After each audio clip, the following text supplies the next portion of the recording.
As a follower of Jesus Christ, spiritual motivation drives you and gives you a desire to live out God's word. For a lot of us, oftentimes we don't have spiritual motivation, or we don't have that desire. Why is that?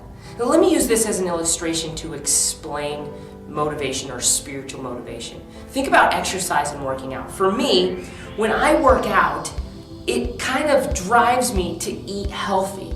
And when I'm eating healthy, there's a desire and a motivation to work out. But when I'm not working out, it's really hard. There's no motivation to eat healthy. And when I'm not eating healthy, there really doesn't seem to be a motivation to work out. These things go together and create discipline. Well, spiritual motivation is the exact same way. You see, sin and temptation, the busyness of this world, lack of discipline, they're all killers for spiritual motivation.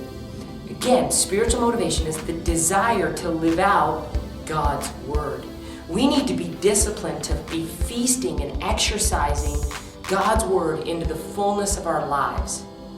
When Jesus was being tempted in Matthew 4, he was being tempted to turn stones into bread because he'd spent 40 days in the wilderness and he hadn't eaten.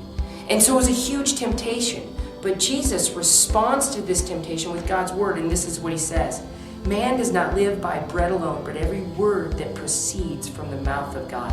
God's word feeds our souls. And when we're disciplined in his word and we spend time feasting on his word, it creates in our hearts spiritual discipline. So the essence of Christ in you is this desire to live out God's word.